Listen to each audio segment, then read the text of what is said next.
Now the next topic that we will be taking is the limiting reagent. So the question is again, what is limiting reagent? In order to make you understand, I'm going to give you a very interesting example. Suppose, I hope that every one of you must have eaten the burgers, right?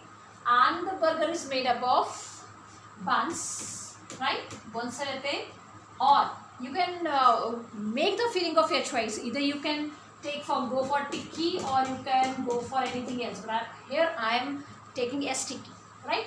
Buns when combines with tikki result in the formation of a burger, right? यही है. अब मैंने आपसे कहा buns, right? क्या ratio है buns का? 2 buns. 2 buns होते हैं जो कि एक टिक्की के साथ कंबाइन करेंगे and they would result in the formation of 1 burger, right? Now what happens is that I give you total amount of 6 buns. मैंने आपको 6 buns दिए, 6 टिक्कीज दी और मैंने आपसे कहा make the burger. Now what you are going to write? क्या लिखेंगे आप? कितने बर्गर्स बनेंगे? आप कहेंगे मैम 2 buns मिलकर अगर एक बर्गर बनाएंगे तो 6 बर्गर्स कितने बंस बनाएंगे? 3. नाउ जब ये रिएक्शन कंप्लीट हो जाए, यानी कि जब आपने पूरे के पूरे बंस को फिलअप करके कर दिया, नाउ एंड रिजल्ट क्या होगा? जब मैं आपके पास आऊंगी, मैं कहूँगी हाँ बच्चों कितने बर्गर्स बनाए, तो आप मुझसे क्या कहेंगे? Ma'am we have made 3 burgers out of 6 buns and 6 tikki. आप मुझे बता सकते हो ये बर्गर बनने के बाद भी क्या चीज़ बच जाएगी? क्या आपके पास बंस बचेंगे? नहीं. क्या आपके पास टिक्कीज बचेंगी? यस. कितनी टिक्कीज बचेंगी बच्चों? 3. और आपके पास कितने बर्गर्स आ गए? 3 बर्गर्स आ गए. नाउ अगर मैं ये रिएक्शन देखूं तो हमारे पास जो बंस हैं वो एक ऐसा रिएक्टेंट है जो कि इस पर्टिकुलर रिएक्शन के कंप्लीट होते होते पूरा कंज्यूम हो गया. यानी कि जैसे जैसे आपके बंस बनते रहे, बर्गर्स बनते रहे, वैसे वैसे आपके बंस कंज्यूम होते रहे. और इस रिएक्शन के एंड में जब 3 के 3 बर्गर्स बन गए, आपका ये वाला रिएक्टेंट कंप्लीटली कंज्यूम हो गया. So this is known as the limiting reagent. अब हमने इसको लिमिटिंग वर्ड क्यों दिया? इसका भी एक बहुत इंटरेस्टिंग आंसर है. देखो, अगर मैं आपसे कहूं कि बच्चों मुझे तो और बर्गर खाने हैं, क्या आप वो बर्गर बना पाएंगे? नहीं. बल्कि आपके पास तो 3 टिक्कीज अभी भी बची हैं. यानी कि इस पर्टिकुलर रिएक्शन के लिए लिमिटिंग रिएजेंट कौन हो गया? बंस लिमिटिंग रिएजेंट हो गए, जिन्होंने इस पर्टिकुलर बर्गर फॉर्मेशन की रिएक्शन को लिमिट कर दिया. यानी कि इसको हमने लिमिटिंग रिएजेंट क्यों कहा? बिकॉज क्योंकि एक इस पर्टिकुलर बन ने इस प्रोसेस को, जिसको हमने कहा है फॉर्मेशन ऑफ बर्गर, इस पर्टिकुलर रिएक्शन को लिमिट कर दिया क्योंकि ये कंप्लीटली कंज्यूम हो चुका है. तो ऐसे रिएजेंट को हम कहते हैं लिमिटिंग रिएजेंट. यानी कि किसी भी पर्टिकुलर रिएक्शन में वो रिएक्टेंट जो कंप्लीटली कंज्यूम हो जाता है during the completion of a reaction is known as the limiting reagent. And the another one is known as the excess reagent. जो बच जाएगा उसको हम नाम दे देते हैं एक्सेस रिएजेंट. अब एक और चीज याद रखना बच्चों, कितने बर्गर्स बनेंगे ये किसके ऊपर डिपेंड करेगा? On the limiting reagent. हमेशा याद रखना, तभी न्यूमेरिकल्स प्रॉपर्ली सॉल्व कर पाएंगे आप. आप कभी भी प्रोडक्ट की फॉर्मेशन एक्सेस रिएजेंट से नहीं निकाल पाएंगे. अगर मैं आपसे कहूंगी बच्चों ये बताओ कि कितने बर्गर्स बन पाएंगे, तो आपको उसको सबसे पहले रिएक्शन में लिमिटिंग रिएजेंट फाइंड करना पड़ेगा. तभी आप लिमिटिंग रिएजेंट के बेसिस पर ही हम प्रोडक्ट की फॉर्मेशन को बता सकते हैं. क्योंकि हमारे पास तो एक्सेस रिएजेंट अभी भी बचे हैं, लेकिन इन एक्सेस रिएजेंट का कोई मतलब नहीं है क्योंकि एक ऑलरेडी रिएक्टेंट कंज्यूम हो गया. तो जब भी जो प्रोडक्ट फॉर्म होगा वो एक्सेस रिएजेंट के ऊपर डिपेंड नहीं करता. अगर इसके ऊपर डिपेंड करता तो हमारे पास तो 3 टिक्कीज और बची, हम और भी बर्गर बना सकते थे, लेकिन नहीं. तो हमेशा आपने क्या चीज़ याद रखनी है? The reactant that is completely consumed during the completion of a reaction is known as the limiting reagent.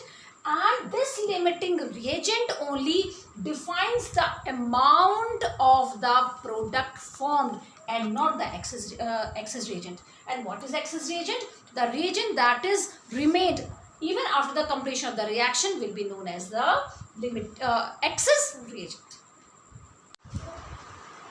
Now let's take one example related to the limiting reagent. This is a question that is given in your NCERT exercise also. So according to this reaction, there is 50 kg of nitrogen and 10 kg of hydrogen that was given. It means ये आपको given amount है, right? They are mixed to produce ammonia. इन दोनों को mix किया गया and the ammonia was formed, right? अब आपसे question पूछा है calculate the ammonia formed, that is the product, and also identify the limiting reagent. So मैंने आपको अभी लास्ट वीडियो में भी क्या बताया था बच्चों, that the product can be formed only upon the amount of the limiting reagent present. हमारे पास कितना प्रोडक्ट बनेगा वो टोटली डिपेंड करेगा कि हमारे पास लिमिटिंग रिएजेंट कितना है. तो दो in this question the first part is about how much product is formed, लेकिन इसमें पार्ट 2 को हमें पहले सॉल्व करके लिमिटिंग रिएजेंट निकालना होगा, then only we can answer the first part. So ऐसे क्वेश्चंस में first of all we have to find the limiting reagent. Now limiting reagent निकालने के लिए हमें सबसे बेस्ट है या तो आप इसको मास में ही कन्वर्ट कर दीजिए, या फिर मुझे लगता है कैलकुलेशन इजी हो जाती है अगर आप इस मास को नंबर ऑफ मोल्स में निकाल लेते हो, राइट. तो अगर मैं 50 kg को नंबर ऑफ मोल्स में निकालूंगी तो क्या फॉर्मूला है, you already know, number of moles of N2 nitrogen given amount upon the molecular mass. तो ये मॉलिक्यूल है N2 है, राइट. तो हमारे पास नंबर ऑफ मोल्स कितने हैं 50 kg, लेकिन that is mass in grams निकालना है हमको. तो ये 50 kg है तो ग्राम्स में कितना हो जाएगा 10⁻³ अपॉन क्या कहा मैंने आपको, मॉलिक्यूलर मास. तो मॉलिक्यूलर मास नाइट्रोजन में कितना होगा, दैट इज 28, राइट. आप इसको कैलकुलेट कर, मैंने ऑलरेडी कैलकुलेट कर लिया है, तो that is 1.7. I have already calculated so that we don't have to waste time here actually. तो ये मेरे पास आ गए बच्चों मोल्स, किसके, नाइट्रोजन के मोल्स आ गए हैं, राइट. ये नाइट्रोजन के मोल्स आ गए हैं, यानी कि हमने इस अमाउंट को मोल्स में कन्वर्ट कर लिया.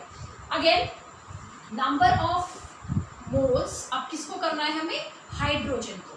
तो अगेन वही करेंगे हम, मास गिवन मास इन ग्राम्स कितना गिवन है 10 kg, तो 10 × 10⁻³ क्योंकि हमें ग्राम्स में लेना है, upon molecular mass of hydrogen, so that is 2. तो अगेन ये कितना आ जाएगा 5 आ जाएगा, दैट इज 5 × 10⁻³ मोल्स. यानी कि हमारे पास हाइड्रोजन के भी नंबर ऑफ मोल्स आ गए. ये हमने क्यों निकाला है, so that we can compare this given amount with the standard reaction. अब हमें स्टैंडर्ड रिएक्शन देखेंगे, और स्टैंडर्ड रिएक्शन क्या कहती है, N2 + H2 gives ammonia, that is an H3. now balance the reaction. Nitrogen 2 है, यहाँ पे नाइट्रोजन ओनली 1, यहाँ पे हाइड्रोजन इज 2. तो मैंने अगर यहाँ पे कहा तो दैट विल बिकम 3 × 6, और यहाँ पे अगर मैं 2 कर देती हूँ तो आपकी रिएक्शन बैलेंस हो जाएगी. Nitrogen 2 atoms of nitrogen, 3 × 6 of hydrogen and 3 × 6 of hydrogen. तो ये हमारी स्टैंडर्ड रिएक्शन है. Always right a balanced reaction, क्योंकि बैलेंस रिएक्शन ही आपको नंबर ऑफ मोल्स बताती है. तो देखो मैंने अपने गिवन अमाउंट को मोल्स में कन्वर्ट क्यों किया, so that I can compare it with the standard reaction. Now according to this standard reaction, number of mole, 1 mole of nitrogen कैसे पता चलता है, यहाँ से जो हम बैलेंस के लिए स्टोइकियोमेट्रिक कोफिशिएंट यूज करते हैं वही हमारे मोल्स होते हैं. तो यहाँ पे कुछ भी गिवन है यानी कि 1, यहाँ पे कितनी अमाउंट गिवन है 3 यानी कि 3 मोल्स ऑफ हाइड्रोजन, यहाँ पे कितना गिवन है 2 यानी कि 2 मोल्स, यानी कि 1 mole of nitrogen always react with 3 moles of hydrogen resulting in the formation of 2 moles of ammonia. ये स्टैंडर्ड रिएक्शन कहती है. अब हम ये देख लेते हैं कि हमको जो गिवन अमाउंट है वो कैसे कितना सब कुछ बनाएगी. तो according to the standard reaction 1 mole of nitrogen result in the formation of 2 moles of ammonia. Sorry 2 moles नहीं, इस पे पहले हम ये करेंगे दैट कितने के साथ कंबाइन करते हैं, ठीक है. अभी हमें प्रोडक्ट नहीं निकालना, वो हम सेकेंड पार्ट में करेंगे. सो 1 mole of nitrogen is combining with how much moles of hydrogen, 3 moles of hydrogen. तो अभी हम रिएक्टेंट्स लिखते हैं, ठीक है. तो हमारे पास कितना हुआ, ये स्टैंडर्ड रिएक्शन कह रही है. तो अगर 1 mole nitrogen 3 moles of hydrogen के साथ कंबाइन करती है बच्चों, तो यहाँ पर जो स्टैंडर्ड अमाउंट है ये जो हमें निकाला, ये कितने मोल्स ऑफ हाइड्रोजन के साथ रिएक्ट करेगी. देखो ये गिवन अमाउंट है, ठीक है. तो इसके अकॉर्डिंग क्या हो जाएगा, therefore 1.786 × 10⁻³ moles of nitrogen will combine with how much, 3/1 × 1.786 × 10⁻³. तो अगर ये आप करेंगे तो दैट विल कम एज, मैं ऑलरेडी कैलकुलेट कर चुकी हूँ, दैट इज 5.36 × 10⁻³ मोल्स. यानी कि जो हमारे पास गिवन अमाउंट है 1.786 बच्चों, अगर वो स्टैंडर्ड रिएक्शन के अकॉर्डिंग कंबाइन करे तो उसको कितने अमाउंट ऑफ हाइड्रोजन की जरूरत है, इतना मोल्स ऑफ हाइड्रोजन चाहिए उसको। और हमारे पास गिवन कितना है, ओनली दिस मच, हमारे पास तो इतना ही गिवन है according to this amount given. और चाहिए कितना, इतना चाहिए, यानी कि जो स्टैंडर्ड अमाउंट हमें चाहिए उसके कंपैरिजन में गिवन अमाउंट कम है, तो लिमिटिंग रिएजेंट कौन सा हो जाएगा, जो कम है। यानी कि नाउ अकॉर्डिंग टू दिस आप यहाँ पे लिख सकते हैं, एक और लाइन मैं यहाँ पे नहीं लिख रही हूँ, that required amount is 5.36, however the given amount is only 5 into 10⁻³ therefore क्या बन गया लिमिटिंग रिएजेंट, किसका अमाउंट लिमिट हो गया, हाइड्रोजन का, therefore H2 is our limiting reagent। Clear. अब अगर ये लिमिटिंग रिएजेंट हो गया तो हमारा एक पार्ट क्लियर हो गया। नाउ फर्स्ट आंसर हमने लिख दिया। Now hydrogen will define the amount of ammonia form. अब जैसा कि फर्स्ट पार्ट में आपसे पूछा उससे अमोनिया कितना फॉर्म होगा, तो बर्गर वाला याद है, टिक्की की अमाउंट आपको बर्गर नहीं देगी क्योंकि वहाँ पे तो 3 और टिक्की बची थी, लेकिन किसकी अमाउंट आपको बताएगी, प्रोडक्ट कितना बचेगा, जो लिमिटिंग रिएजेंट होगा। तो नाउ अब हाइड्रोजन की अमाउंट देखो, यहाँ पर क्या कहता है, according to the standard reaction 3 mole of hydrogen combined कितना दे रहा है, वो कितने मोल्स ऑफ अमोनिया देता है, 2 मोल्स ऑफ अमोनिया देता है। ठीक है, ये स्टैंडर्ड रिएक्शन है हमारी। तो फिर हमारे पास कितना अमाउंट है हाइड्रोजन का बच्चों, 5 into 10⁻³। So 5 into 10⁻³ moles of hydrogen will give you how much ammonia, 2/3 into 5 into 10⁻³ तो आई ऑलरेडी कैलकुलेटेड, तो ये हमारे पास आ जाएगा बच्चों, that will B 3.3 into 10⁻³ moles। यानी कि हमारे पास जो अमोनिया फॉर्म होगा वो कितना बनेगा, इतना। राइट। अगर क्वेश्चन में यहाँ पे देखो, यहाँ पे जो उन्होंने सिर्फ पूछा है calculate the amount of ammonia formed, right, तो आप इसे नंबर ऑफ मोल्स में भी देंगे तो भी आंसर करेक्ट है। इन केस अगर यहाँ पे ग्राम्स में या केजीज में पूछा है तो आप इसको केजी में कैसे निकाल सकते हैं, हमने ऑलरेडी पढ़ा है, नंबर ऑफ मोल्स किसके बराबर हो जाते हैं, number of moles is equal to mass, given mass upon molar mass. Right, तो हमारे पास नंबर ऑफ मोल्स, तो हमारे पास अगर हमें मास निकालना है तो मास का फॉर्मूला क्या हो जाएगा, number of moles into molar mass, right, molecular mass. तो हमारे पास नंबर ऑफ मोल्स कितने हैं, 3.3 इनटू मोलर मास, किसका निकाल रहे हैं हम, अमोनिया का। तो अमोनिया का कितना हो जाता है मॉलिक्यूलर मास, 14, तो नाइट्रोजन क्यों क्या 14, 15, 17, 14, 15, 16, 17, यानी कि अमोनिया का टोटल मॉलिक्यूलर मास होता है 14। तो अगर मैं इसके नंबर ऑफ मोल्स को किससे मल्टीप्लाई कर दूँ बच्चों, 17 से, तो ये मुझे अमाउंट दे देगी। राइट, तो हमारे पास जितना भी आएगा तो आप उसको लिख सकते हैं, that will be in KG. तो या तो आप मोल्स तक छोड़ दीजिए या फिर आप किस में निकाल दो, उसको मास में कन्वर्ट कर दो। राइट, तो आपके पास जो भी आएगा that will be the answer. So in this way we are going to solve the numericals.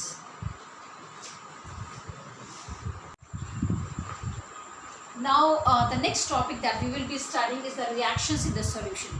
So in chemistry there are so many reactions that takes place in the solution. So if we talk about that, so what we basically have in solution, there is one component that is present in the smaller amount and is known as the solute, whereas the component that is present in the larger amount is known as the solvent, and they both mix together resulting in the formation of a solution.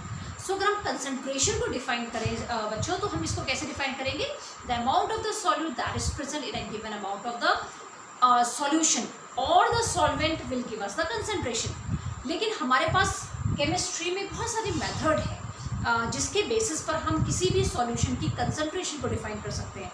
तो अभी तक आपने percent के form में concentration पढ़ी होगी, लेकिन यहाँ पर हम कुछ अलग अलग तरीके से किसी भी सॉल्यूशन की कंसंट्रेशन को डिफाइन कर सकते हैं।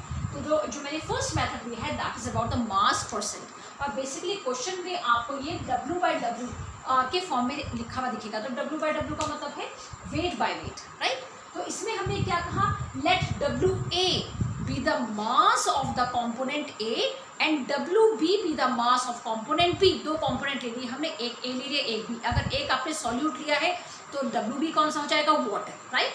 तो हमने कहा, तो फिर अगर मुझे हमारा NaCl में कह रही हूँ इन सॉल्यूशन, NaCl सॉल्यूशन, तो यहाँ पे WA क्या होगा, NaCl, और WB क्या होगा, वाटर, जो कि दोनों मिलकर फिर क्या बना देंगे, सॉल्यूशन।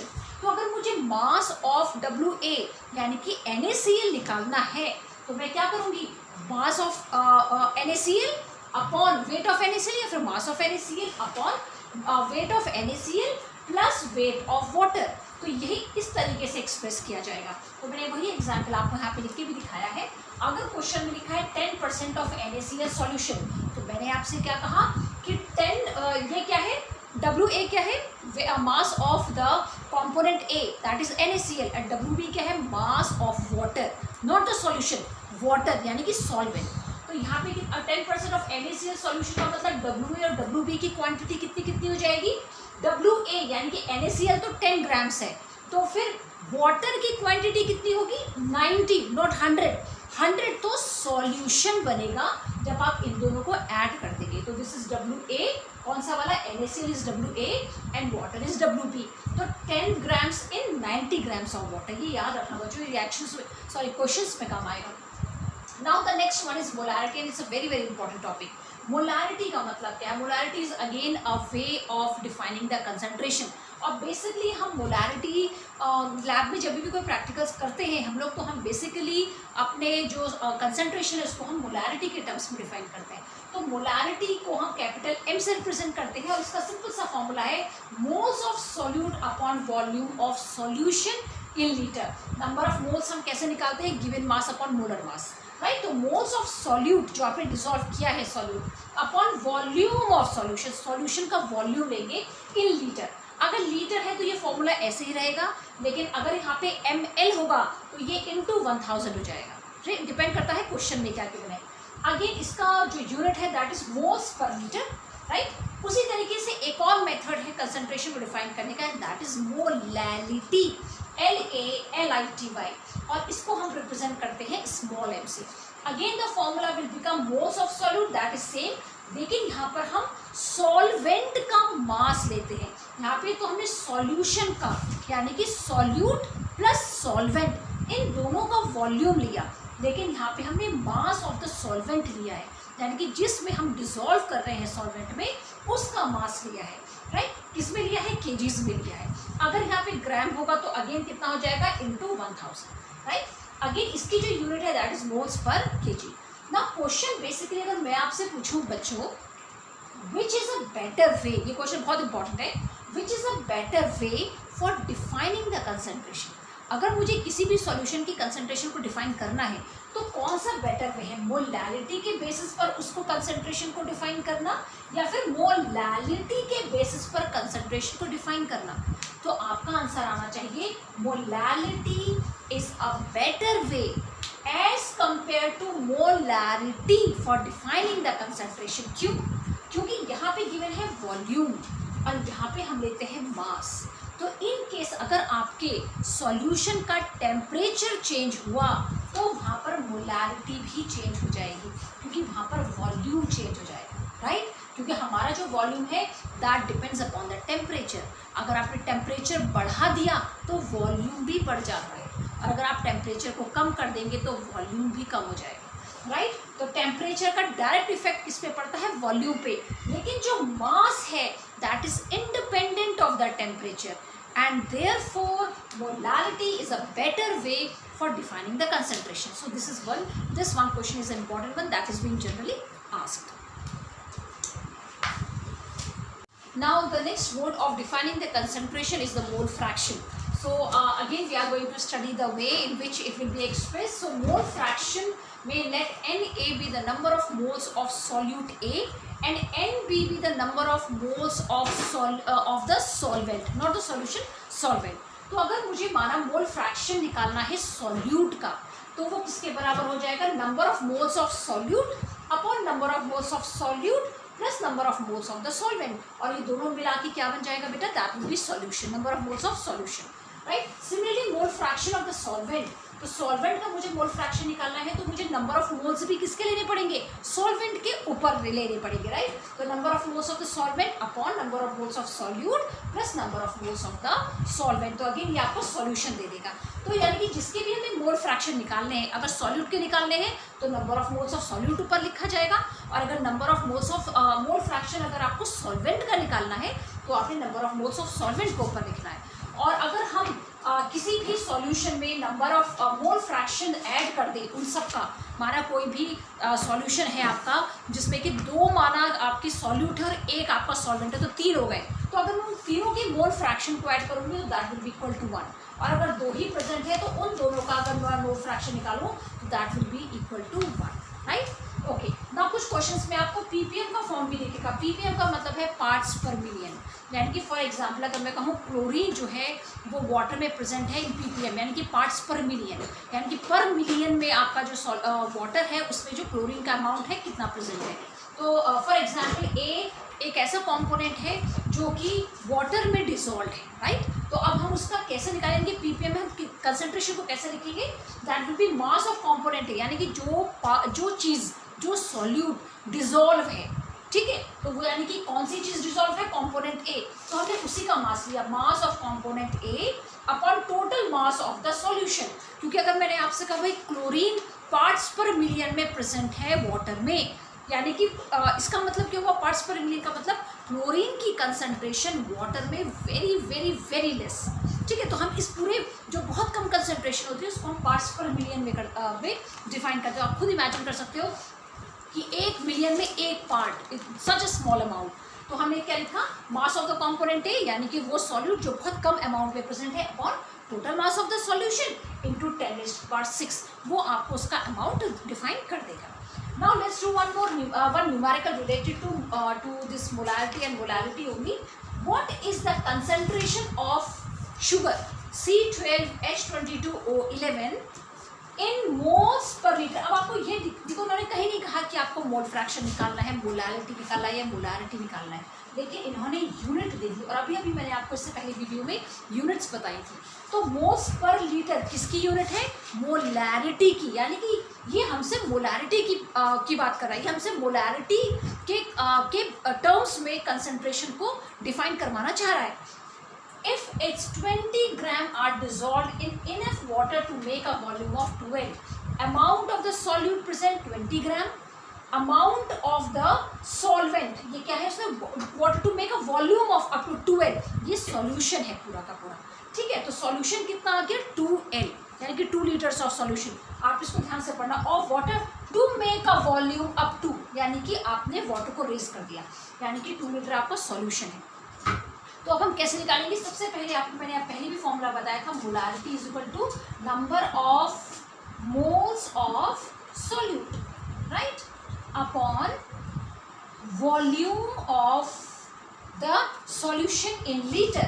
तो अब मैं नंबर ऑफ मोल्स चाहिए मुझे, वॉल्यूम तो मुझे ऑलरेडी पता है वो कितना है बेटा, that is already given the question 2, लेकिन मुझे नंबर ऑफ मोल्स निकालने हैं। लेकिन मेरे पास नंबर ऑफ मोल्स की जगह तो मुझे अमाउंट दी गई है, किसकी, सोल्यूट की। लेकिन अगर मेरे पास अमाउंट है तो मैं उसे नंबर ऑफ मोल्स निकाल सकती हूँ। मैंने आपको फॉर्मूला पहले भी बताया है, number of moles of solute is equal to given mass upon molar mass. तो हमारे पास यहाँ पे सॉल्यूट क्या है, क्या चीज़ डिसॉल्व हुई है, शुगर डिसॉल्व हुई है, तो शुगर का अमाउंट गिवन है। तो क्या मैं इस अमाउंट को नंबर ऑफ मोल्स में कन्वर्ट कर सकती हूँ, यस। कैसे, मास अपॉन मोलर मास। तो मास गिवन कितना है, 20, मैं यहीं पे इसको कर दिया, upon mass upon molar mass. तो मोलर मास शुगर का कितना है वो मैंने यहाँ पे ऑलरेडी कैलकुलेट कर लिया, 342। तो अगर मैं इसको डिवाइड कर दूँ तो यहाँ पे ये रिप्रेजेंट हो गए number of moles upon volume. तो जो भी आंसर आएगा वो आपको कंसंट्रेशन दे देगा। या तो इसको आप यहीं पे सॉल्व कर लो, अगर आपको यहीं पे सॉल्व करने में प्रॉब्लम है तो आप पहले नंबर ऑफ मोल्स अलग निकाल लेना, number of moles of solute. तो वो कैसे हो जाएगा, given mass upon molar mass, right. तो गिवन मास कितना है, 20 है, और मोलर मास कितना है शुगर का, 342। यहाँ पे जो भी अमाउंट आता है उसको आप डायरेक्टली फिर यहाँ पे रख के अपॉन 2 करेंगे तो भी आपका आंसर सेम है।